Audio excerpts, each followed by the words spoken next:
An ant is walking, just walking, like it has somewhere to be, like every other ant on this trail. Then it stops, climbs off the trail, leaves everything behind, and no one notices. It climbs to exactly 25 centimeters above the ground, not 30, not 20, 25. It bites down on a leaf vein, not the edge of the leaf, not the surface, the vein, and it locks its jaw so hard the muscle tears. The ant dies. And then something starts growing out of its head. This is a zombie, a real one. Not metaphor, not myth. A living fungus just drove an animal like a stolen car. But here is the part that should keep you up at night. The bite happened at noon, exactly noon, every single time. Researchers checked 57 infected ants. The height, the vein, the timing, 98% identical. That is not coincidence. That is a plan. So who decided where that ant would die? The ant thought it was going for a walk. It had no idea it was already gone. It starts with something you could never see. A single spore, smaller than a grain of dust, drifting down through the forest air. It lands on an ant. Just lands, no drama. The ant keeps walking and feels absolutely nothing. But the spore is already working. It releases a cocktail of enzymes that begin dissolving the ant's outer shell from the outside in. Within hours, it punches through. The fungus enters the ant's body cavity. Now it is inside. And everything changes. For 2 to 3 weeks, the ant looks completely fine. Foraging, grooming, following the trail. A model colony member. Inside, the fungus is quietly multiplying, spreading through the body cavity, wrapping around organs, learning the ant from the inside. The colony has no idea. Thousands of ants moving past each other every day. Not one of them detects a thing. That is what makes this so unsettling. The danger is already inside. The countdown has already started. And no one in the colony will ever know until it is too late. But the fungus is not doing what you think it is doing. The most unsettling part of this whole story is what it is not touching. Scientists assumed for decades that the fungus invaded the brain to control behavior. They were wrong. The brain is completely intact. Instead, researchers found something that rewrote the textbooks. The fungus grows a dense three-dimensional network throughout the ant's muscle fibers. The mandible muscles and the leg muscles are the primary targets. The fungus physically wraps around these fibers and squeezes, forcing movement from the outside of the nervous system. Think about what that means. The ant's nerves are sending no signal. The brain is issuing no command. But the body moves anyway. This is not mind control. This is body theft. The brain is still alive, still intact, still running. It is just trapped inside a body it can no longer command. And it starts before any of that physical control begins. The fungus has a chemical key that it uses first, and it targets something deeply social about the ant. It produces a compound called a scramblase binding peptide. This molecule disrupts the ant's ability to read the chemical signals that hold the colony together. The colony communicates through pheromones constantly. Every ant knows its role, its location, its kin. The scramblase peptide silences all of that for the infected ant. Without those chemical tethers, the social bonds break. The infected ant stops responding to nestmates and stops following trails. Then it walks away from everything it has ever known. The colony is not under attack. It has simply lost one member who wandered off and never came back. No alarm, no pursuit, no funeral, just silence. That silence is not just the colony moving on. It is the fungus buying time, hiding its work inside a living body that still walks, still breathes, still belongs nowhere.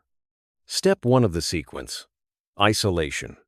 The infected ant begins to separate from its sisters, not because it chooses solitude, but because the fungus chemically suppresses the ant's social bonding signals.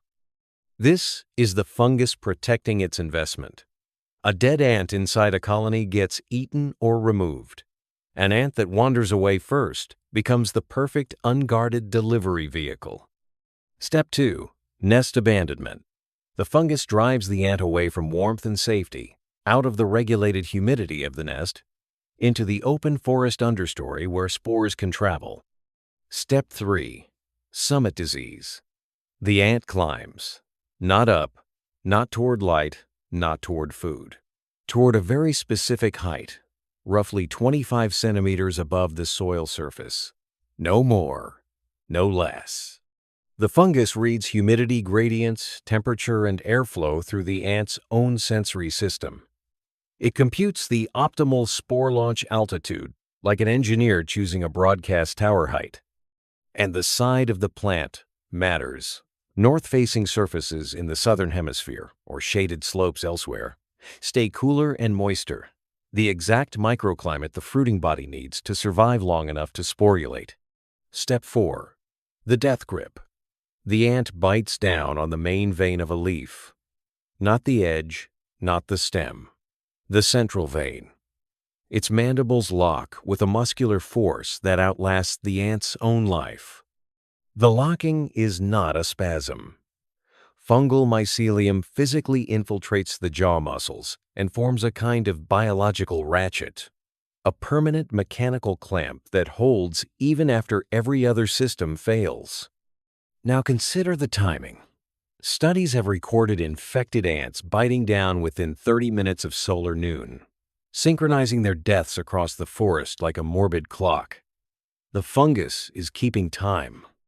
Those graveyard patches, dozens of ant corpses per square meter, are not the random scatter of individuals who happen to wander and die. They are optimized infrastructure. The fungus builds them deliberately. The graveyards are placed directly above the colony's own foraging trails. Spores rain down exactly where new, healthy ants will walk tomorrow, and the next day, and the day after that. This is not a coincidence. The fungus has been running the same operation for millions of years, and it is very good at it. The moment the ant dies, the fungus does not stop. It shifts gears. Death is just the next phase of the plan. Inside the corpse, the fungus converts every available scrap of soft tissue into energy. Muscle, fat, organs, all of it becomes fuel. But one set of muscles it leaves completely alone. The mandible muscles stay intact, preserved deliberately, so the death grip never loosens. Then the fungus hardens the exoskeleton from the inside, reinforcing it like biological armor. It is keeping competitors out. Days pass. The stalk growing from the ant's head swells and darkens. Then it erupts, releasing a cloud of spores into the air directly below. Those spores land on the trail below, on the exact path the colony has been using all week. New healthy ants walk through an invisible field of infection. The fungus did not just plan the death. It planned everything that came after. The corpse was never the ending. It was the delivery system. But the story does not end with the spores raining down. Back inside the nest, the colony is already fighting. Ants groom each other constantly, scraping spores off bodies before they can take hold. It is a living immune system made of thousands of mouths. The ants also produce their own antifungal chemicals, secreted from glands and spread during grooming. The nest itself becomes a sanitized fortress. And when a nestmate dies of infection, the colony avoids that area. Ant graveyards become known danger zones, mapped by pheromone memory. It sounds like an airtight defense. The colony sees the threat and responds, except for one catastrophic problem. An infected ant shows 0 symptoms while inside the nest. No trembling, no strange smell, no behavioral change. It is completely invisible to its colony. Only when the fungus is ready does it trigger the ant to leave. By then, it is too late. The colony never had a chance to intervene. But the fungus has its own enemy. A hyperparasitic fungus attacks Ophiocordyceps directly, invading the spore cases before they can mature and castrating them completely. This arms race is ancient. Fossilized leaves from the Messel pit in Germany carry bite scars identical to zombie ant death grips, preserved from 48 million years ago. 48 million years ago, an ant bit down on a leaf and never let go. That moment is still visible today, frozen in fossil form. The fungus and the ant have been locked in this relationship longer than humans have existed, longer than most species on this planet. Which brings us to the question this whole story has been building toward. Who is actually in control of a body? We tend to assume control lies in the brain. The brain decides, the body obeys. But Ophiocordyceps blew that assumption apart. Remember the moment that reframed everything. The ant's brain was never infected. The fungus did not touch it. Not once. The fungus went around the brain entirely. It spoke directly to the muscles, the joints, the legs. It rewired the hardware without touching the software. That ant's brain was still running, still processing, still aware perhaps in whatever way an ant is aware. But it had no say in what its body did.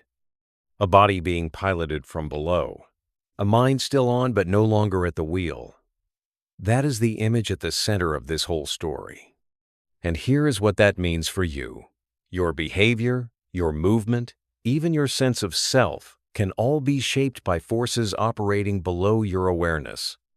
The ant thought it was foraging. You think you are deciding. But how often is the decision already made before you feel like you made it? Control is not a single thing living in one place. It is a negotiation happening across your whole body all the time, mostly without you. A fungus with no brain, no nervous system, and no eyes figured that out 48 million years before neuroscience did. That is worth sitting with. If this changed how you think about control, subscribe so you do not miss what is next, because the hidden machinery running your body goes even deeper than you know.